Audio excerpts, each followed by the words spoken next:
Welcome to the Veil of Truth, your gateway to uncovering hidden insights and illuminating mysteries. I'm thrilled you've joined our global community. Whether you're watching from a bustling city skyline or a quiet countryside, we're glad you're here. Globe showing Europe, Africa. So tell me, where are you tuning in from today? Chapter 1: A Peaceful Day Interrupted. It was one of those English afternoons that seemed carefully arranged by a generous hand. The sky was pale blue, washed clean after a morning drizzle. Sunlight fell in soft patches across the grass, as though the trees were politely filtering it for everyone's comfort.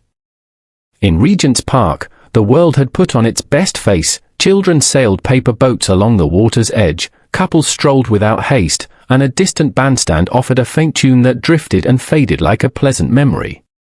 On a bench near the lake sat Hercule Poirot, who, in his own opinion, never sat anywhere without purpose. He had chosen the bench because it allowed him a view of three things that interested him: the path that led from the entrance, the long sweep of the lawns, and a cluster of picnic tables beneath a pair of tall oaks. It was the sort of arrangement that pleased his love of symmetry. Poirot's moustache had been set with care. His shoes, polished to a mirror sheen, looked almost impertinent against the muddy edges of the path. Around him the park offered ease and disorder in equal measure, but Poirot remained perfectly composed, like an elegant punctuation mark in a sentence written by nature. He had not come merely to admire the ducks. A few days earlier, Mr. Edgar Harrington had invited him, very politely, with a hint of pride, to join a family picnic on the holiday. "It is nothing, Monsieur Poirot," Harrington had said at their last meeting. "Just a small gathering. Family. Fresh air. A little peace. You should come. It will do you good." Poirot, who found that peace was often the thin surface of deep water, had accepted. Now he watched the Harrington family settle themselves under the oaks. Edgar Harrington arrived first, carrying himself like a man accustomed to being listened to. He was in his late 50s, neatly dressed even for a picnic, light suit, clean collar, a hat held with just the right amount of authority. He had a handsome face, the sort that suggested good decisions, good dinners, and a long habit of being right. Behind him came Mrs. Margaret Harrington, elegant in pale gloves, though the day hardly required them. She moved carefully, her steps precise, as if she feared making a mistake on the grass itself. Her smile was polite, but it did not reach her eyes. Their daughter Clara followed with the basket. She was in her mid-20s, pretty, certainly, but in a quiet way. One noticed her thoughtfulness first. Her eyes were observant, her mouth seemed trained to hold back whatever it truly wanted to say. Last came Mr. Thomas Harrington, Edgar's younger brother. He carried himself differently, less stiffly, more openly. He wore a friendly grin that appeared slightly too large for his face, and he spoke with cheerful volume, greeting strangers as though they were old friends. "Ah, there he is," Thomas called when he noticed Poirot, raising a hand. "The great man himself." Poirot stood, offered a small bow, and approached with measured steps. "Messrs, Mesdames," he said warmly. "What a charming day you have chosen." Edgar Harrington clasped his hand firmly. "Monsieur Poirot, you are most welcome. Please, join us." Margaret nodded. "How do you do?" she said, her voice controlled, as though she were afraid of sounding too much. Clara offered a shy smile. Thomas beamed. "Well," Thomas declared, rubbing his hands, "if the great Poirot is here, we must behave ourselves. No family squabbles today, eh?" Edgar's mouth tightened for the briefest moment. Poirot caught it at once, as he caught everything. But Edgar said only, "Quite. Let us enjoy ourselves." They arranged the picnic with the ritual of people trying to convince themselves they were happy. The blanket was smoothed, the basket opened, the plates placed carefully. Edgar supervised the positioning of everything with a businessman's instincts, nothing left to chance, even sandwiches. Poirot took his seat slightly to one side, as if respecting the family circle while maintaining his own neat independence. He accepted a small plate, declined a second, and watched. From the very beginning, the air carried a curious tension, lightly wrapped, like a present one did not wish to open. It showed itself in small things, the way Margaret's fingers returned again and again to the edge of her napkin, the way Clara glanced at her father before speaking, as if seeking permission for each word, the way Thomas kept filling silences with jokes that landed too loudly. Edgar spoke of business first, of markets, of decisions, of matters that, in his view, justified his importance. Thomas laughed. "Oh, Edgar, do give it a rest. It's a holiday. Even you must admit the world can survive a day without your management." Edgar smiled thinly. "The world is poorly managed enough as it is." Clara stirred her tea, though she had not yet poured it, then stopped, as if remembering she was not meant to touch anything until instructed. Margaret's eyes moved to her husband's face and away again, quickly. Poirot, listening as though the talk were idle, noted the rhythm beneath it. Edgar spoke like a man used to command. Thomas responded like a man trying to claim equal ground with humor. Clara behaved like a young woman trained to keep peace. Margaret, Poirot thought, behaved like someone enduring rather than living. Then came the tea. Clara opened a small metal flask and poured hot water into the teapot she had brought. She laid out cups, one for Edgar, one for Margaret, one for Thomas, one for herself, and one for Poirot. "Thank you, mademoiselle," Poirot said kindly as she offered him a cup. Clara hesitated, just a fraction, before placing it in his hands. Her gaze flicked toward her father, then away. Edgar took his own cup at once. "Ah," he said, as if tea were a reward he had earned. At last. Margaret accepted hers but did not drink. She simply held it, fingers tight around the porcelain. Thomas took a sip and pulled a face. "Strong. You're trying to wake the dead, Clara." Clara gave a little laugh that sounded more like relief than amusement. "It's how father likes it." Edgar raised an eyebrow. "Quite right." Poirot tasted his tea carefully. It was strong, yes. Nothing unusual. Nothing alarming. Yet he observed Edgar take a longer sip, as though eager to finish quickly. Edgar's gaze remained on the park, but Poirot saw something else, the man's throat moving as he swallowed, slightly too hard. They ate. Sandwiches, fruit, small pastries. Thomas told a story about a disastrous weekend in Brighton. Clara smiled at the right moments. Margaret watched the lake. Then, like a shadow slipping over the sun, something changed. Edgar Harrington put down his cup with a sharper motion than necessary. The cup rattled against the saucer. He frowned, as though confused by his own hand. "Edgar?" Margaret asked softly. He did not answer. His eyes blinked, once, twice. He lifted a hand to his chest, not dramatically but with a strange uncertainty, as if he were checking whether something inside had moved out of place. Poirot's attention narrowed. His posture remained calm, yet his mind had become very still, the way it did at the beginning of danger. Edgar attempted to stand. It was not the sudden collapse of a man struck down by violence. It was worse, slower, bewildering, humiliating. His knees seemed to forget their purpose. He rose halfway, swayed, and then folded to the grass as though the strength had simply been drained from him. Margaret let out a strangled sound. "Papa!" Clara screamed, her voice tearing through the polite air of the park. Thomas sprang up, knocking over a plate. Edgar, what's the matter?" Poirot was already beside him, moving faster than one would have expected from such a neat little man. He knelt, his face close to Edgar's. Edgar's lips parted, trying to speak. A thin, unpleasant sound came out, more breath than word. His eyes were wide, not with pain exactly, but with shock, as though he had finally met something he could not control.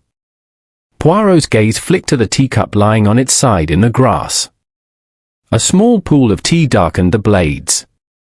"Do not touch anything else," Poirot said quietly, but firmly. "Poirot, what is happening?" Margaret whispered, her pale face trembling. Poirot did not answer yet. He placed 2 fingers gently on Edgar's wrist. He watched Edgar's breathing, shallow, irregular. And then, as Edgar's eyes slowly lost focus, Poirot felt the pulse weaken beneath his fingertips. Around them, the park's pleasant afternoon continued, children laughing, ducks gliding, sunlight shimmering on the lake, utterly indifferent. And within that calm scene, Edgar Harrington's body went still. For a moment, there was a silence so complete that it seemed the trees themselves were listening. Then Margaret began to sob. Clara clutched her hands together as if praying. Thomas stood frozen, his mouth slightly open, the smile that had belonged to his face earlier now gone entirely. Poirot rose slowly, looking from one family member to the next, his eyes sharp and thoughtful. "Mesdames et messieurs," he said softly. This was not an accident. And with those words, the peaceful holiday picnic became the beginning of a crime. Chapter 2, Beneath the Calm Surface.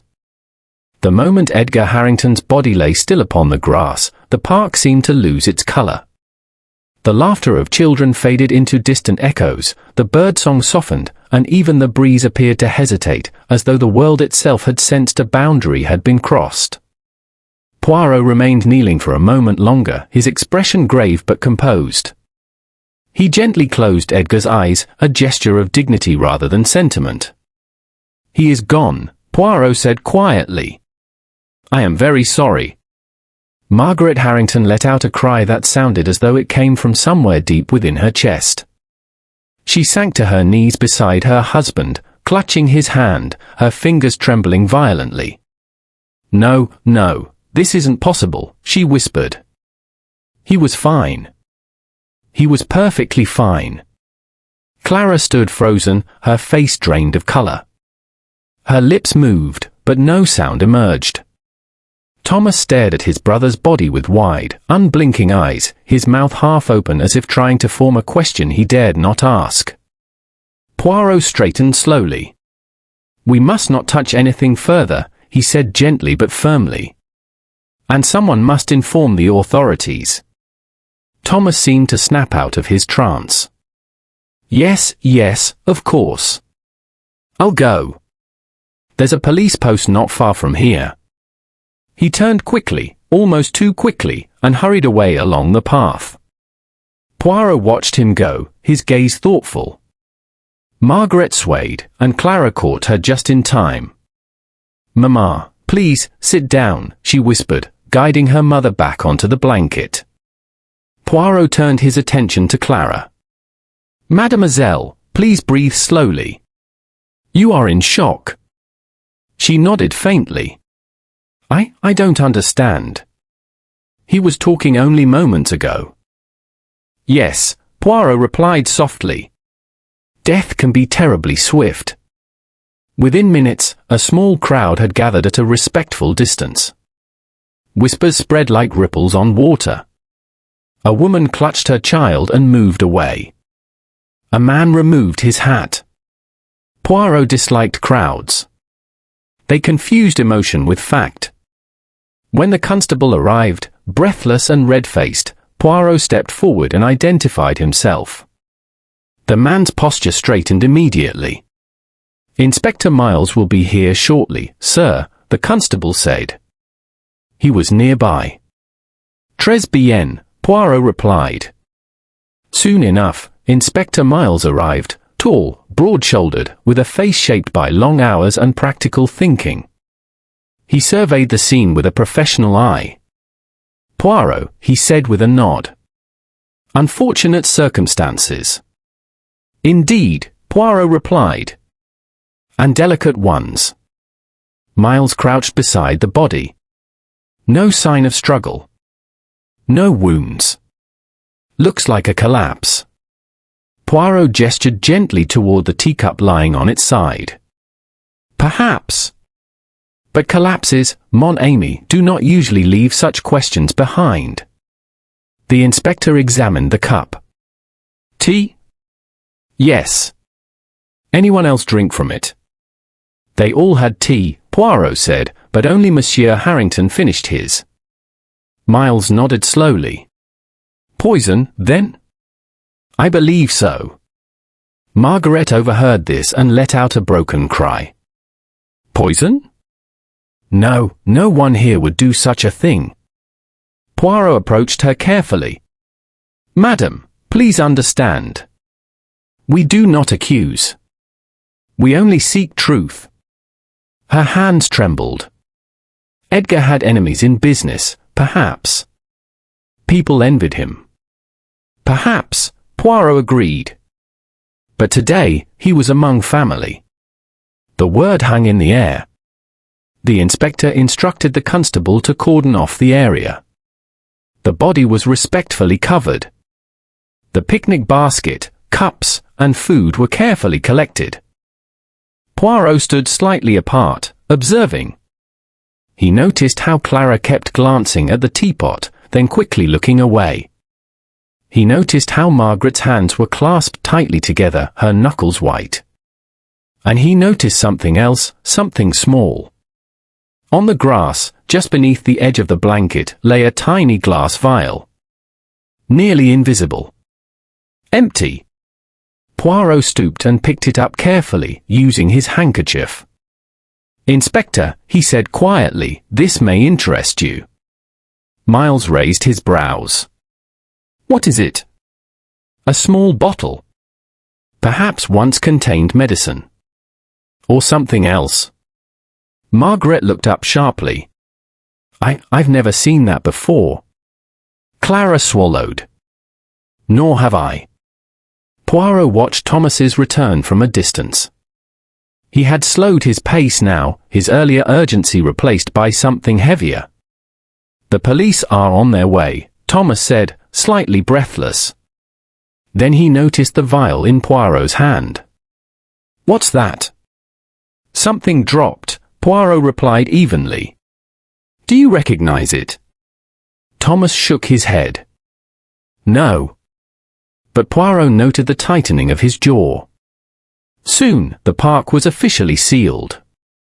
Statements were taken. People were asked to leave.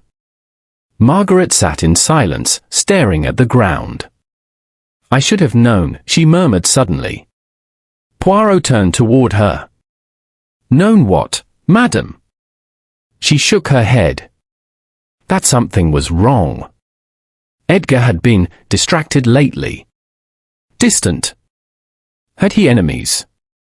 Poirot asked gently. She hesitated. Not enemies. Conflicts. Business matters. Family matters.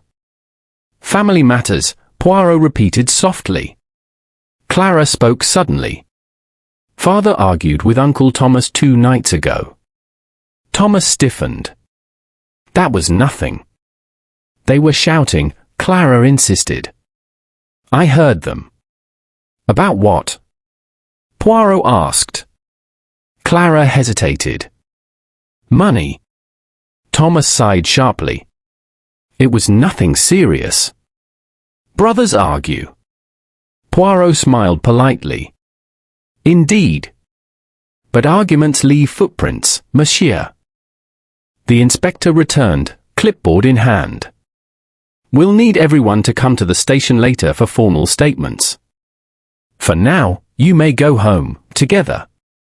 Together. The word settled uncomfortably among them. As they prepared to leave, Poirot lingered behind. He gazed once more at the empty patch of grass where Edgar Harrington had taken his last breath. So peaceful. So deceptive. The killer had chosen this moment carefully. A public place. A trusted setting. A method that did not shout but whispered. Poirot's eyes narrowed. This was not a crime of passion, he thought. It was a crime of patience. As the family walked away, broken, silent, bound together by tragedy, Poirot followed at a measured pace. The game, he knew, had only just begun. And somewhere within this quiet family, the truth waited. Patiently. Chapter 3: Shadows Behind Closed Doors. The Harrington house stood at the edge of a quiet lane, its pale stone walls softened by climbing ivy and years of careful upkeep. From a distance, it looked peaceful, respectable, even warm. Yet as the black car carrying the family and Hercule Poirot approached the gates, an invisible weight seemed to press upon it, as though the house itself had drawn in a long breath and was now holding it. Inside, silence ruled. The servants moved with restrained efficiency, their faces pale with shock. Word of Edgar Harrington's sudden death had arrived before them, carried faster than reason by whispers and hurried phone calls. Poirot stepped inside and paused. He always did this, allowing a place to speak before its people did. The air smelled faintly of furniture, polish and old books. Everything was orderly. Too orderly. Inspector Miles arrived moments later, removing his hat as he entered. "We'll begin formal questioning shortly," he said. "But for now, I want everyone settled." Margaret Harrington sat stiffly on a velvet chair in the drawing room, her hands folded so tightly they had lost their color. Clara sat nearby, staring at the carpet as if it might whisper answers. Thomas stood by the fireplace, restless, his foot tapping in a rhythm that betrayed his unease. Poirot took a seat where he could see them all. "Madam," he said gently to Margaret, "may I ask how long you and your husband have been married?" 28 years, she replied quietly. "And in that time, were you happy?" A flicker passed across her face. "That is a difficult question." Poirot inclined his head. "Often, the most important ones are." She took a breath. "We were comfortable. Secure. Edgar valued order above all things. I suppose happiness was not something he thought much about." "And you?" Poirot asked softly. "I learned not to expect it." A pause followed. Poirot turned to Clara. "You were close to your father." Clara nodded slowly. In his way, he cared. But he expected perfection. There was never room to fail. "And recently?" Poirot pressed.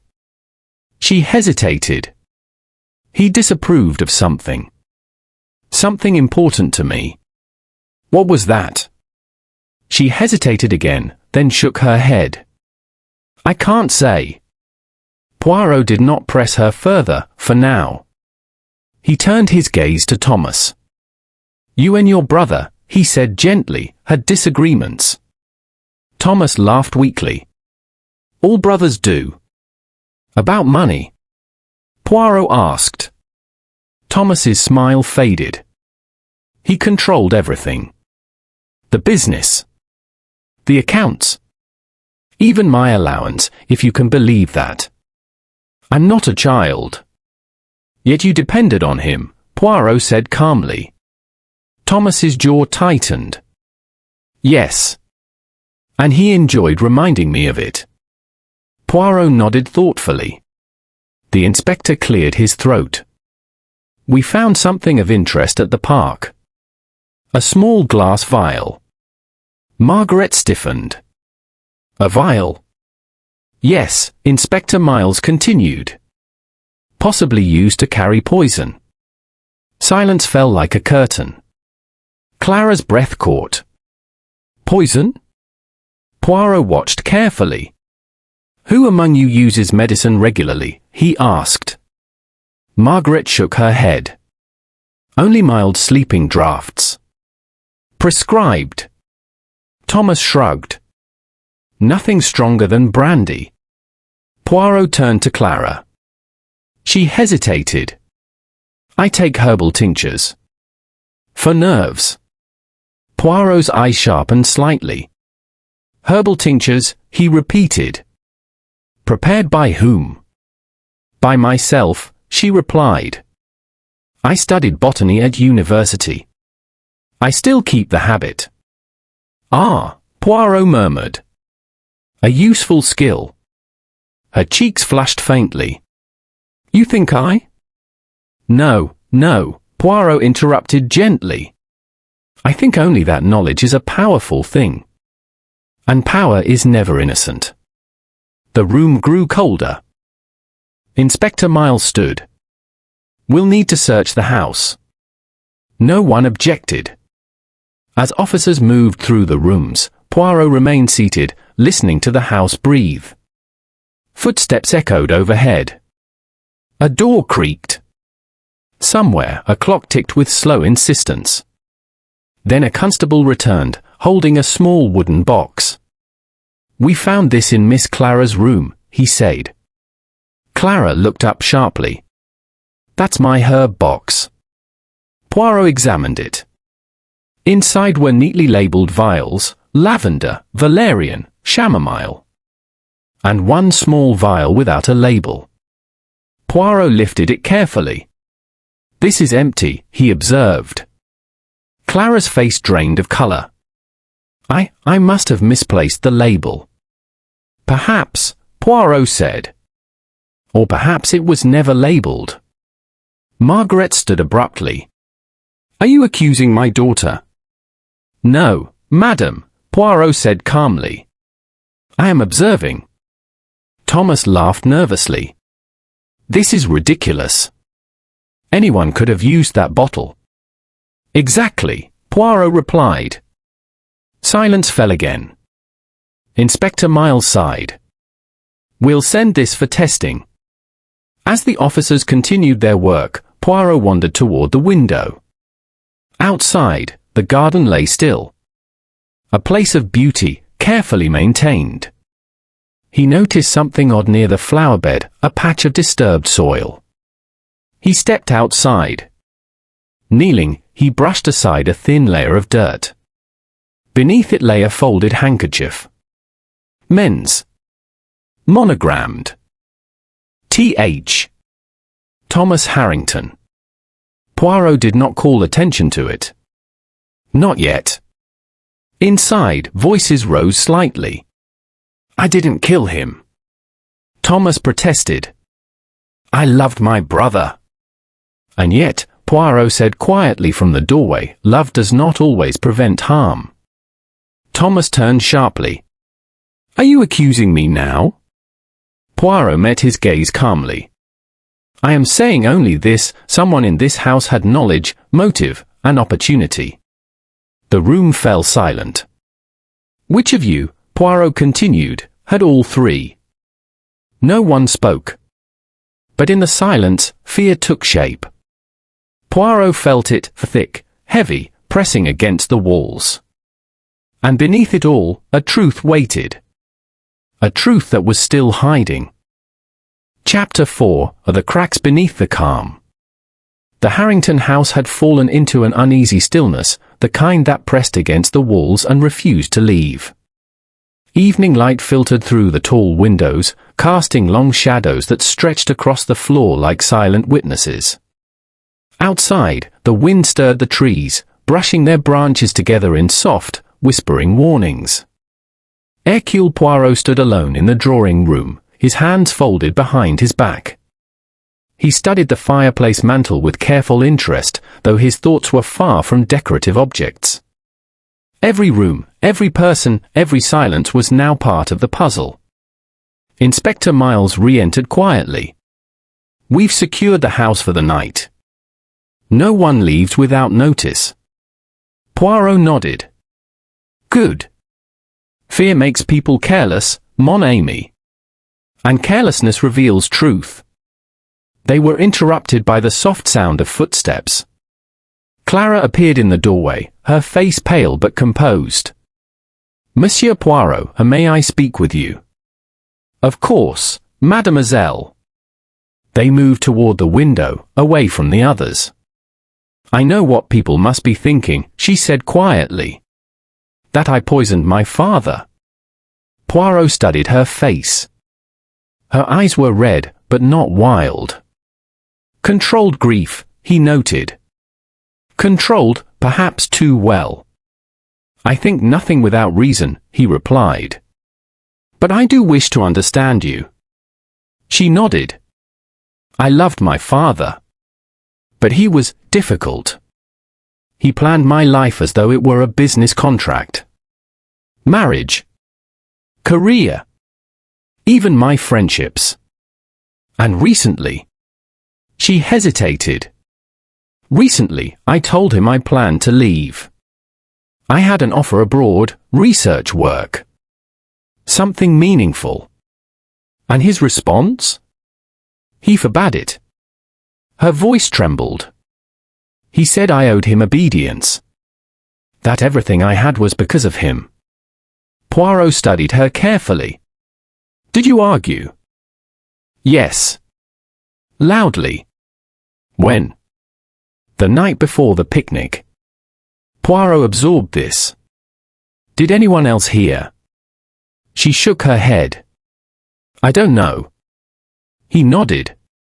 Thank you, mademoiselle. You have been honest. She looked at him searchingly. Do you believe I could kill my own father? Poirot did not answer immediately. I believe, he said finally, that love and pain often share the same home. She lowered her eyes. As she left, Poirot turned to see Thomas standing in the doorway. So, Thomas said, forcing a smile, interrogations now. Poirot regarded him calmly. Conversations, monsieur.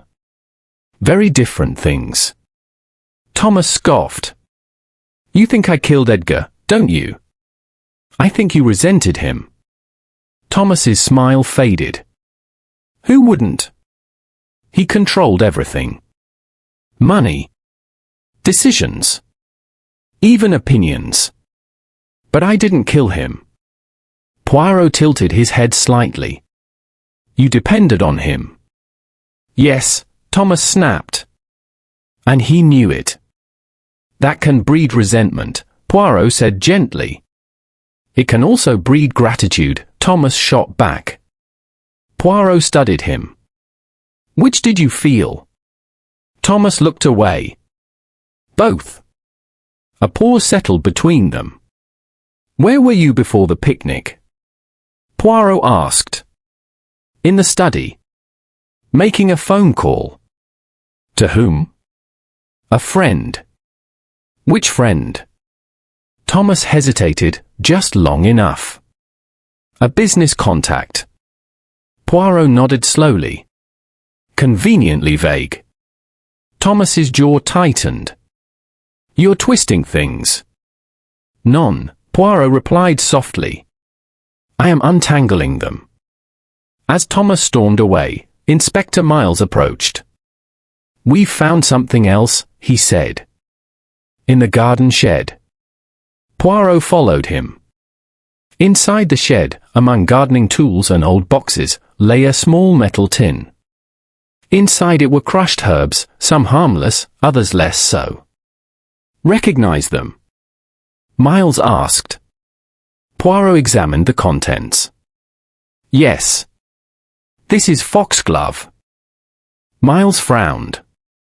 Digitalis. Lethal in the right dose. And slow, Poirot added. Very slow. The inspector's eyes narrowed. So whoever used it planned carefully. Indeed, Poirot replied. Who had access to this shed? All of them, said Miles. But Thomas uses it often. Poirot did not respond. He was thinking. That evening, dinner was served in strained silence. Plates clinked softly. No one ate much. Margaret finally spoke. I keep thinking, if I had said something. If I had stopped him from coming. Her voice broke. Poirot looked at her gently. Madam, regret is a cruel companion. It invents blame where none exists. She looked at him, eyes shining. Do you truly believe that? He hesitated. I believe truth brings peace. Even when it hurts. She swallowed hard. Later, as night settled in, Poirot walked alone through the house. He paused outside Edgar's study. The door was locked. He examined the handle, then the lock itself. Interesting, he murmured. With a little pressure, the door opened easily.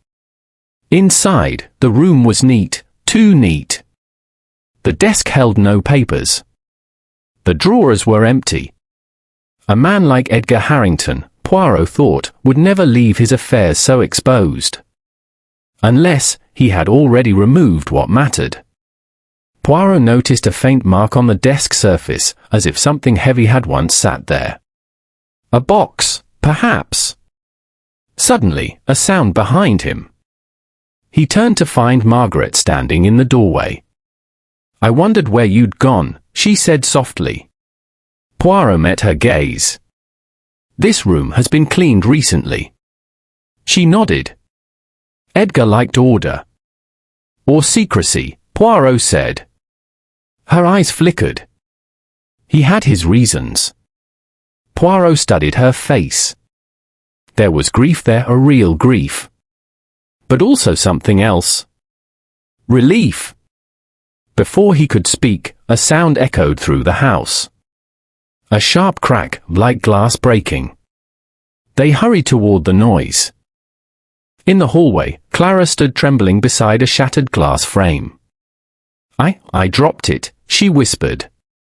The photograph inside showed the Harrington family smiling, taken years ago. Thomas stared at it, his face pale. Nothing lasts, he muttered. Poirot watched them all. Fear. Guilt. Love. Resentment. All present. All dangerous. That night, as the house fell silent once more, Poirot stood by the window and gazed into the darkness. The killer was close. Very close. And soon, someone would make a mistake.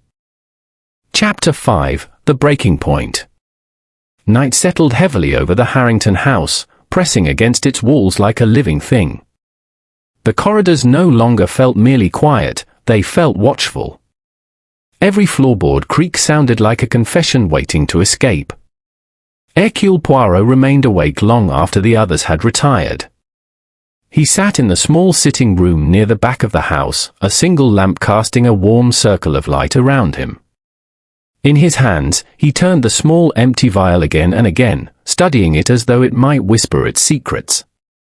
Poison, he thought, was rarely about rage. Rage was loud. Poison was patient. Outside, the wind stirred the trees. Inside, something stirred within the family itself. A cry in the dark. The sound came suddenly. A sharp gasp, followed by a muffled cry. Poirot was on his feet instantly. The sound came from the upper floor. He moved swiftly but quietly, his soft shoes barely whispering against the carpeted stairs. Halfway up, he heard a door open, then hurried footsteps. Help! Clara's voice called out, thin with fear. Poirot reached the landing just as she emerged from her room, pale and shaking. He was in my room, she gasped. Someone was in my room. Poirot steadied her. Who? I don't know. I woke up and saw a shadow near my desk. When I screamed, it ran. Doors opened along the corridor. Margaret appeared, wrapped in a shawl. Thomas followed moments later, hair disheveled, eyes sharp. What's all this noise? He demanded. Someone was in Clara's room, Poirot said calmly. Thomas frowned. That's impossible. We're all here. Are we? Poirot replied gently. They entered Clara's room together. The window was slightly open. Papers lay scattered on the desk. Poirot examined them carefully. These were disturbed deliberately, he said. Not by the wind. Clara clutched her arms. They were my notes. My research. On plants. Poirot asked. Yes, medicinal plants. Poirot glanced at Thomas. Did you come here tonight, monsieur? Thomas stiffened. No. Margaret spoke suddenly. Why would anyone search Clara's room? Poirot's eyes lifted to meet hers. Because she knows something someone wishes to hide. Silence followed. The hidden truth. Later that night, Poirot asked Clara to sit with him in the drawing room. You are frightened, he said gently. But fear often guards truth. She hesitated, then spoke. My father, he was not a kind man at home. He controlled everything. When I told him I wanted to leave England, to study abroad, he forbade it. Said I owed him loyalty. And you argued, Poirot said. Yes. He threatened to cut me off completely. No money. No support. Poirot nodded slowly. And you had knowledge. Knowledge of plants. Of toxins. Her eyes filled with tears. I would never have used it to kill him. Never. I believe you, Poirot said quietly. But I was angry, she admitted. I wished him gone. Poirot folded his hands. Wishing is not the same as doing. She looked at him desperately. Then who did? Poirot did not answer. A fractured brother. Later, Poirot found Thomas alone in the study, staring at the empty desk. You were close to your brother once, Poirot said. Thomas laughed bitterly.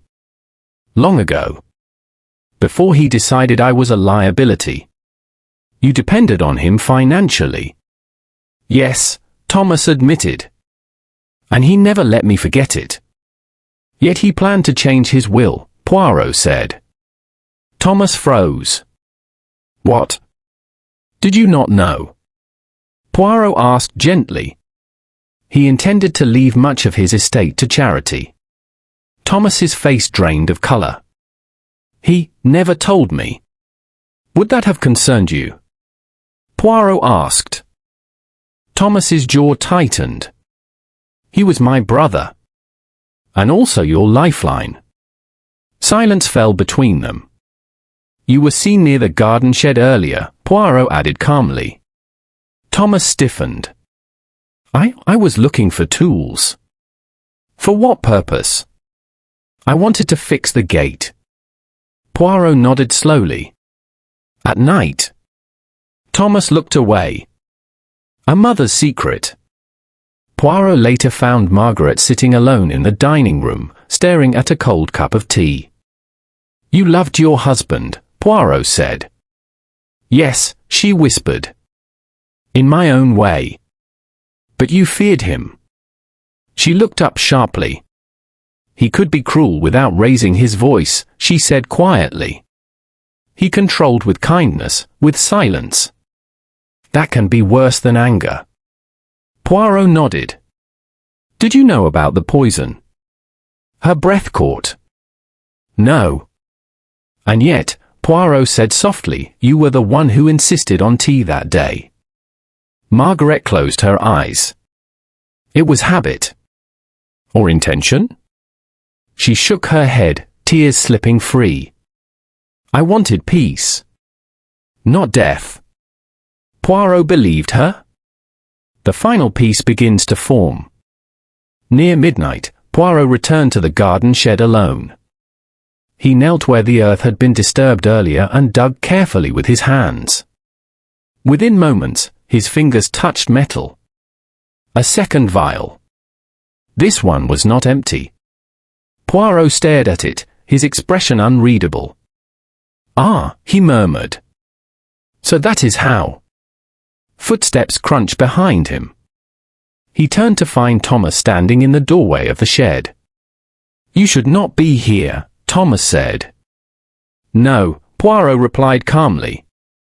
"Nor should you." Thomas's eyes darted to the vial. "I know what you're thinking," he said quickly. "But you're wrong." Poirot straightened slowly. "Am I?" Thomas laughed shakily. "You think I killed him for money?" "You're wrong." "Then why are you here?" Poirot asked. Thomas hesitated. "Because I knew you'd find it," he whispered. Silence fell between them. The truth hovered in the air, close, dangerous, inevitable. Poirot studied him carefully. "You are afraid," he said. "But not of being caught." Thomas swallowed. "I'm afraid of what comes next." Poirot's eyes narrowed. "Then, monsieur," he said softly, "you know more than you have said." The wind stirred the leaves outside. And somewhere within the house, a clock chimed the late hour. The moment of truth was approaching. Chapter 6: The Trap is Set. The house seemed to breathe differently after midnight. Its corridors no longer whispered politely, they sighed, heavy with secrets that could no longer be contained. Shadows clung to the walls like memories refusing to fade, and every ticking clock sounded louder than the last, as if counting down to something inevitable. Hercule Poirot stood alone in the small sitting room, the second vial resting carefully inside his coat pocket. His mind moved with quiet precision, arranging facts as a chess player arranges pieces, each movement deliberate, each silence meaningful. The truth was close now. Very close. Yet still incomplete. A soft knock interrupted his thoughts. "Come in," Poirot said. The door opened slowly, revealing Clara. Her face was pale, her eyes ringed with exhaustion. "I couldn't sleep," she said quietly. "Every time I close my eyes, I see him falling." Poirot gestured to a chair. "Please. Sit." She obeyed, folding her hands in her lap. "Tell me," Poirot said gently, "what did you see that afternoon, just before your father collapsed?" She hesitated. "I saw Uncle Thomas standing near the tea tray. He was nervous. He kept looking around." "Did he touch the teapot?" "I don't know. I was distracted." "Father was speaking." Poirot nodded. "Did anyone else approach the tea?" She thought carefully. "Mother did. She moved the cup slightly, said something about the arrangement." "Did she pour?" "No. I did." Poirot leaned back slightly. "And before you poured, was the teapot already filled?" "Yes. I remember because it was warm." "Warm," Poirot repeated softly. Clara frowned. "Is that important?" "Perhaps." She looked at him with uncertainty. "Monsieur Poirot, do you think my uncle did it?" Poirot met her gaze. "I think he knows more than he says. But knowing is not always the same as doing." She swallowed. "And my mother?" Poirot hesitated. "Your mother," he said carefully, "lived under great pressure. Pressure can twist even the gentlest heart." Tears slipped down Clara's cheeks. "I just want this to end."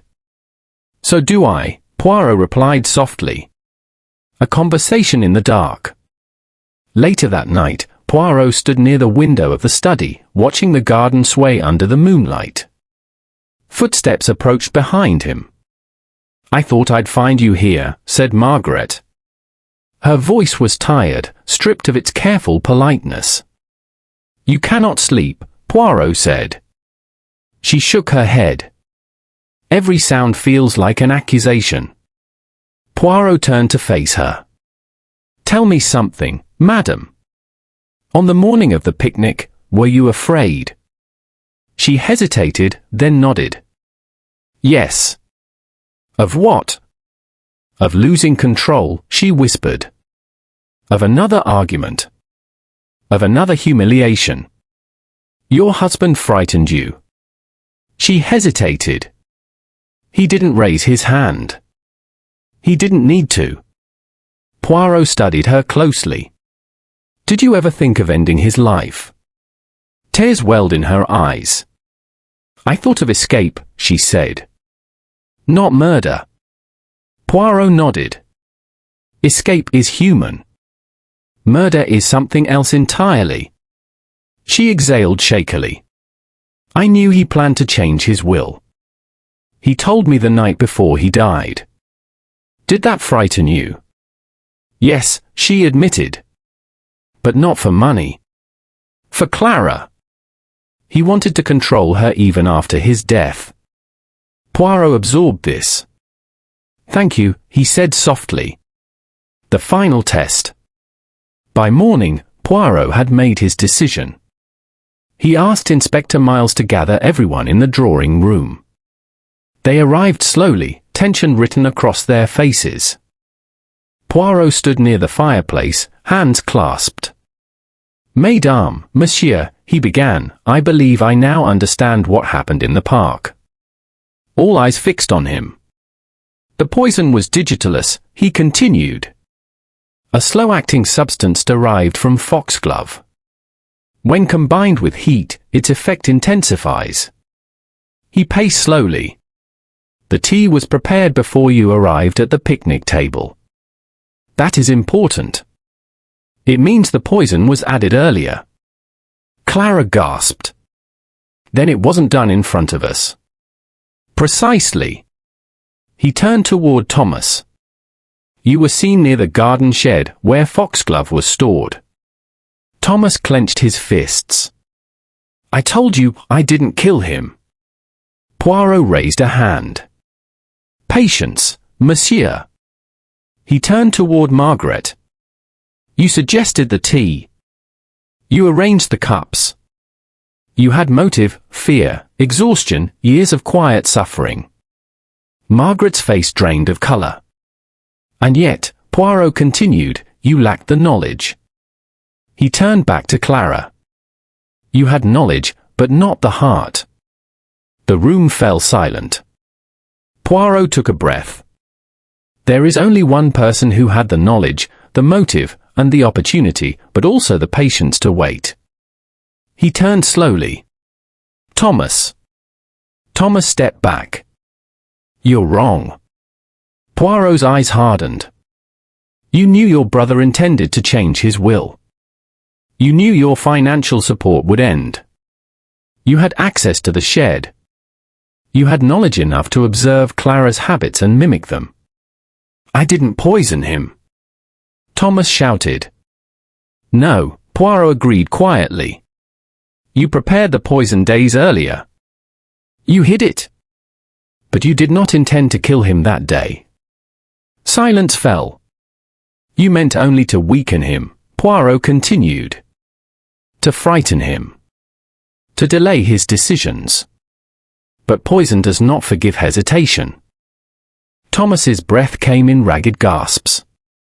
You added the poison earlier than planned, Poirot said softly. And when he drank the tea, it was already too late. Thomas collapsed into a chair, covering his face. I never meant, he whispered. I just wanted time. Poirot's voice softened. Crime does not grant time. It steals it. Inspector Miles stepped forward. Thomas Harrington, he said quietly, you are under arrest. Thomas did not resist. As he was led away, Margaret wept silently. Clara stood frozen, staring at the floor. Poirot watched them with quiet sorrow. The truth had been spoken. But the cost was heavy. The house seemed emptier after that. Later, Poirot stood alone by the window once more. Justice, he knew, was rarely neat. But it was necessary. And as dawn began to touch the horizon, he allowed himself a single, weary breath. The end was near. Chapter 7, The Weight of Truth. Morning arrived reluctantly at the Harrington house, as though even the sun hesitated to look upon what the night had revealed. Pale light slipped through the curtains, touching furniture that now felt unfamiliar, stripped of the authority and certainty that Edgar Harrington had once imposed upon it. Thomas was gone. His absence was louder than any argument he had ever started. Margaret Harrington sat alone at the breakfast table, staring at a cup of untouched tea. The servants moved quietly, unsure where to look or what to say. No one spoke of Thomas. His name seemed too sharp, too recent. Clara stood by the window, watching the garden. The foxglove plants swayed gently in the breeze, innocent once more now that their purpose had been revealed. She wrapped her arms around herself, as though the morning chill came from inside. Hercule Poirot entered the room with his usual neatness, though the fatigue in his eyes betrayed a sleepless night. He greeted them softly. "Good morning, mesdames." Margaret lifted her head. "Is there such a thing anymore?" Poirot did not answer immediately. Instead, he sat down across from her. "There is," he said at last. "But it comes later. After the truth has settled." Margaret nodded slowly. "I keep thinking of Thomas as a child. Edgar used to protect him. Even excuse him. Power often changes the shape of love," Poirot said gently. Clara turned from the window. "Will Uncle Thomas go to prison?" "Yes," Poirot replied simply. "For a long time." She closed her eyes, swallowing hard. "I don't know how to feel." Poirot regarded her kindly. "That is because you are trying to feel only one thing. In truth, you feel many." The inspector's return. Inspector Miles arrived shortly after breakfast to finalize statements. His manner was professional but subdued. "We've recovered enough evidence to support the charge," he said. "The poison, the timing, the shed, the vial. Thomas Harrington has confessed to preparing the substance." Margaret flinched. "Confessed?" "He claims he never intended for his brother to die," Miles added. "Says it was meant as a warning." Poirot folded his hands. "Intention does not erase consequence." Miles nodded. "That's for the court now." As the inspector left, silence returned. Margaret spoke suddenly. "I failed Edgar." Poirot looked at her sharply. "Madam." "I saw what he was becoming," she whispered. "And I stayed silent. I told myself it was easier. Kinder." Poirot shook his head gently. "Silence is not kindness. It is survival." Tears slipped down her face. "Then why does it feel like betrayal?" "Because love and guilt often share the same language," Poirot said softly. "A daughter's release." Later that day, Clara asked Poirot to walk with her in the garden. "I feel as though I've been holding my breath for years," she said quietly. And now I don't know how to breathe again." Poirot walked beside her, his steps measured. "Your father loved you," he said. "But he loved control more." She nodded. "I think he feared losing me." "Yes," Poirot agreed. "Fear can make tyrants of gentle men." They stopped near the flower bed. "I blamed myself," Clara admitted. "For knowing about plants.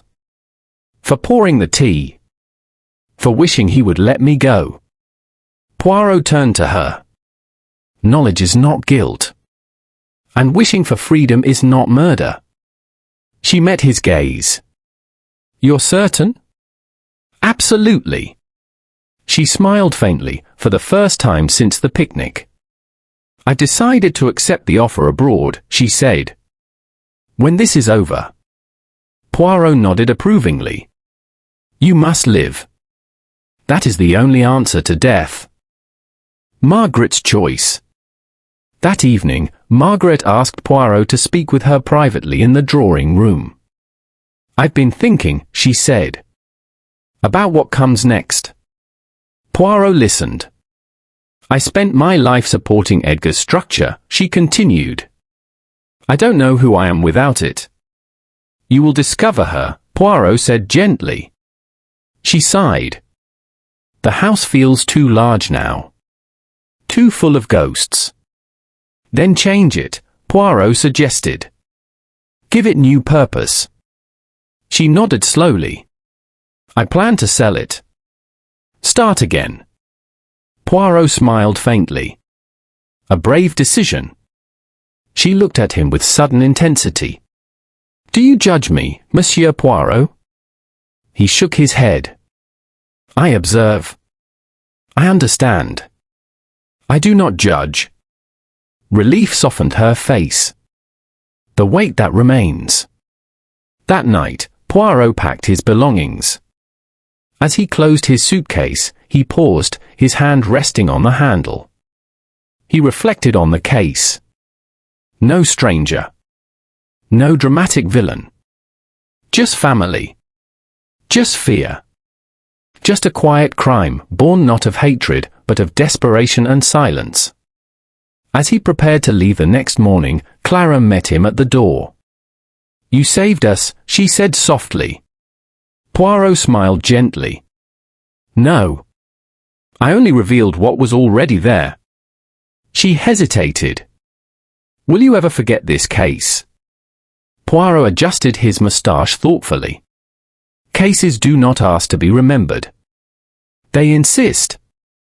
Outside, the car waited. Poirot took one last look at the house. Justice had been served, but peace would take time. As the car pulled away, Poirot leaned back, his eyes closing briefly. One chapter had ended. One more remained.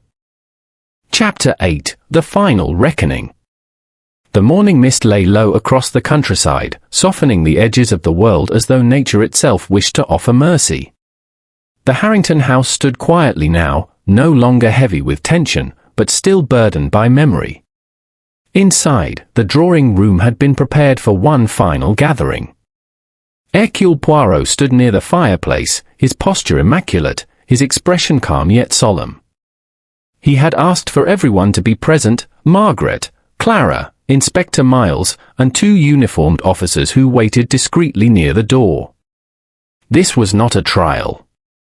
This was understanding. Margaret sat with her hands folded in her lap, her face pale but composed.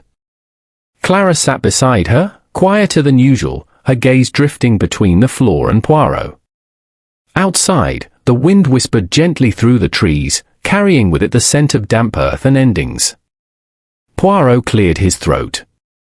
"Mesdames, monsieur," he began softly, "I have asked you here because the time has come to place all the pieces where they belong." No one spoke. When Edgar Harrington died, Poirot continued, it appeared to be a tragedy of sudden illness. But tragedy rarely arrives without preparation.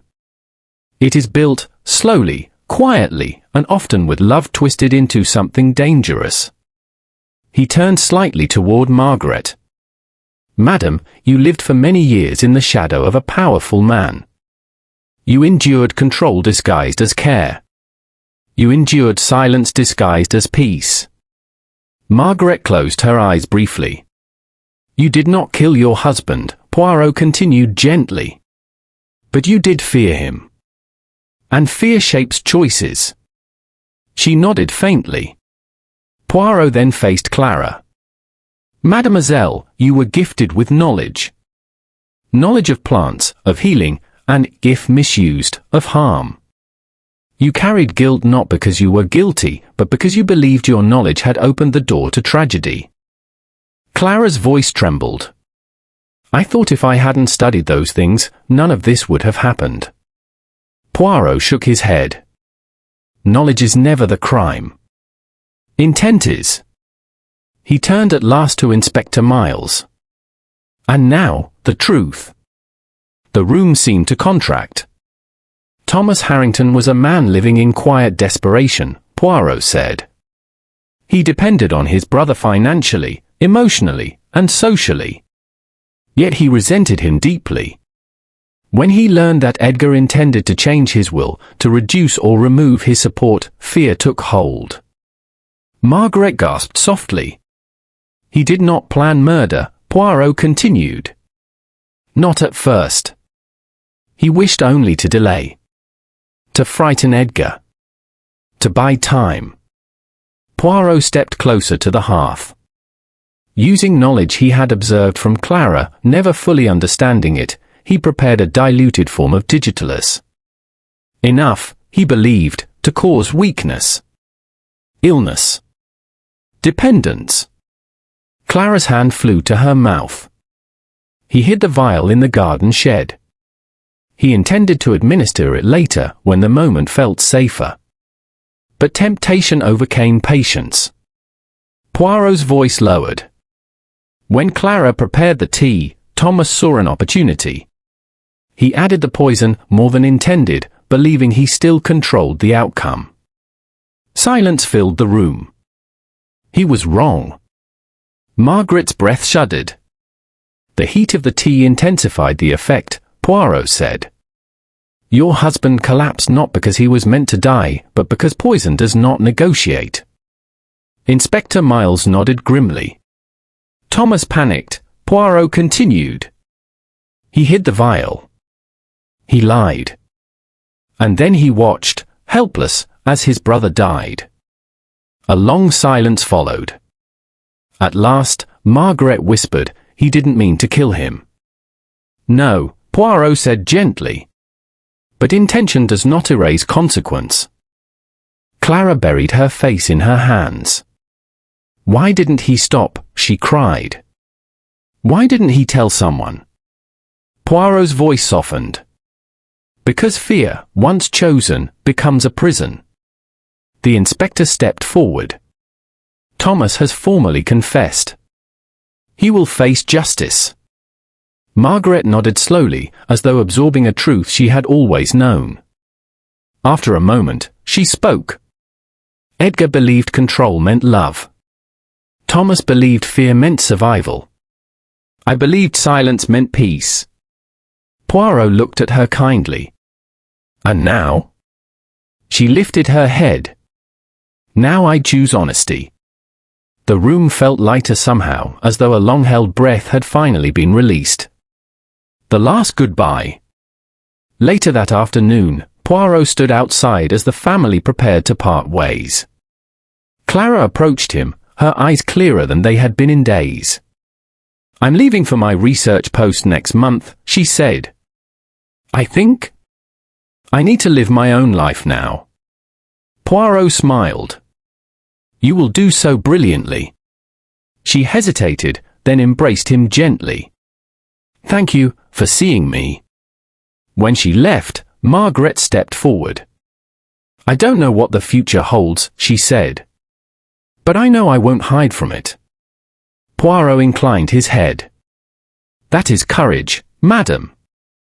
Finally, Inspector Miles approached. You have a gift, Poirot. Poirot smiled faintly. No. I simply listen. Epilogue. As Poirot's car rolled away from the Harrington estate, the sun finally broke through the clouds, bathing the grounds in warm light.